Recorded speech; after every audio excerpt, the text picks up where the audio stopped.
Listen to part of a lecture in an archaeology class. Okay, we've been talking about early agriculture in the Near East, so let's concentrate on one site and see what we can learn from it. Let's look at Çatalhöyük. I better write that down. Çatalhöyük. That's about as close as we get in English. It's Turkish, really. The site's in modern-day Turkey, and who knows what the original inhabitants called it. Anyway, Çatalhöyük wasn't the first agricultural settlement in the Near East, but it was pretty early, settled about 9,000 years ago, in the Neolithic period. And the settlement, town really, lasted about 1,000 years and grew to a size of about 8,000 or 10,000 people. That certainly makes it one of the largest towns in the world at that time. One of the things that makes a settlement of this size impressive is the time period. It's the Neolithic, remember, the late Stone Age, so the people that lived there had only stone tools, no metals. So everything they accomplished, like building this town, they did with just stone, plus wood, bricks, that sort of thing. But you gotta remember that it wasn't just any stone they had obsidian. And, obsidian is a black, volcanic, well, almost like glass. It flakes very nicely into really sharp points. The sharpest tools of the entire Stone Age were made of obsidian, and, the people of Çatalhöyük got theirs from further inland, from central Turkey. Traded for it, probably. Anyway, what I want to focus on is the way the town was built. The houses are all rectangular, one story, made of sun-dried bricks. But what's really interesting is that there are no spaces between them. No streets, in other words. And so, generally, no doors on the houses either. People walked around on the roofs and entered a house through a hatchway on the roof, down a wooden ladder. You can still see the diagonal marks of the ladders in the plaster on the inside walls. Once you were in the house, there would be one main room and a couple of small rooms for storage. The main room had the hearth, for cooking and for heat. It would have been pretty cold during the winters. And it also looks like they made their tools near the fire.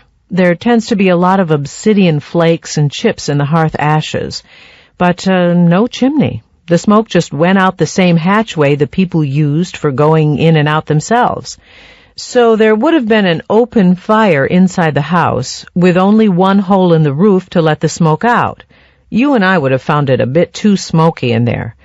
You can see on the walls, which they plastered and decorated with paintings, they ended up with a layer of black soot on them, and so did people's lungs. The bones found in the graves show a layer of soot on the inside of the ribs. And that's another unusual feature of Çatalhöyük, the burial sites. The graves have all been found under the houses, right under the floors. And it may be this burial custom that explains why the houses were packed in so tightly without streets. I mean, you might think it was for protection or something, but there's been no evidence found yet of any violent attack that would indicate that kind of danger. It may be they wanted to live as near as possible to their ancestors' graves and be buried near them themselves. But it makes a good point. Based on excavations, we can know the layout of the houses and the location of the graves, but we're only guessing when we try to say why they did it that way. That's the way it is with archaeology. You're dealing with the physical remains the people left behind. We have no sure access to what they thought and how they felt about things. I mean, it's interesting to speculate, and the physical artifacts can give us clues, but there's a lot we can't really know. So, for instance, their art. They painted on the plaster walls, and usually they painted hunting scenes with wild animals in them. Now, they did hunt, and they also raised cereal crops and kept sheep, but we don't know why so many of the paintings are of hunting scenes. Was it supposed to have religious or magical significance? That's the kind of thing we can only guess at, based on clues, and hopefully further excavation of Çatalhöyük will yield more clues, but we'll probably never know for sure. What is the lecture mainly about?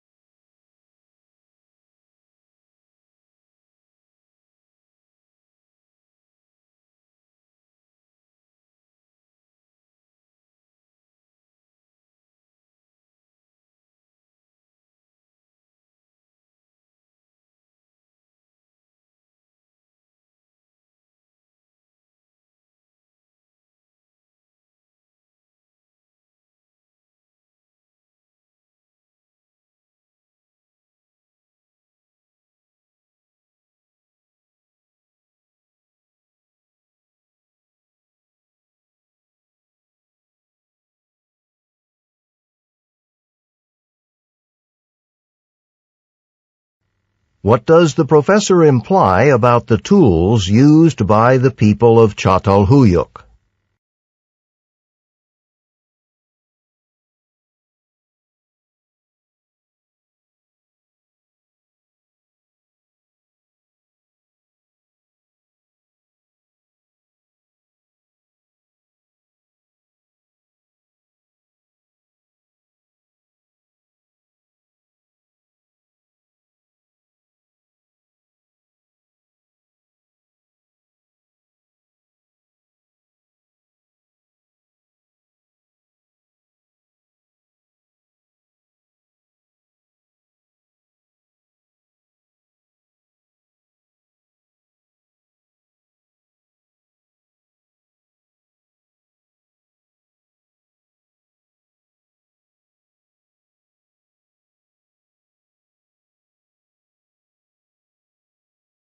What does the professor say about the entrances to the houses in Çatalhöyük?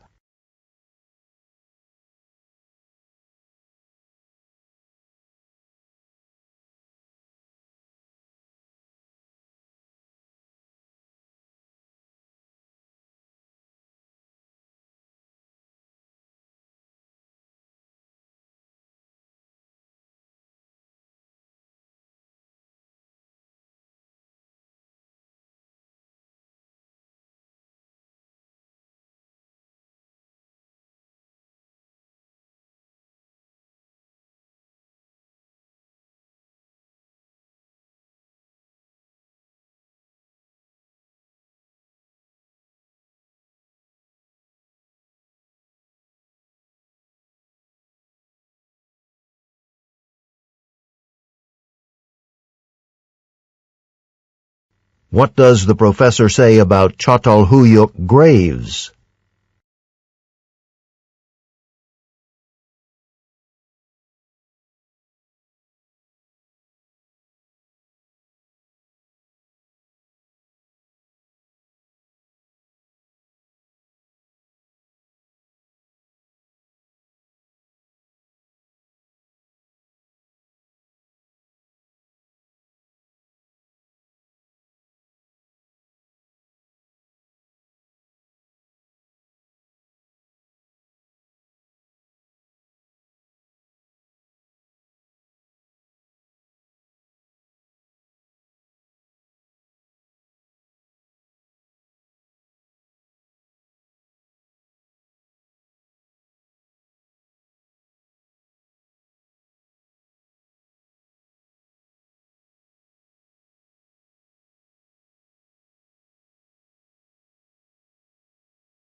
What does the professor think of the idea that the inhabitants of Çatalhöyük deliberately arranged their houses so that they could live near their ancestors' graves?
What are 3 things the professor says about the artwork of Çatalhöyük?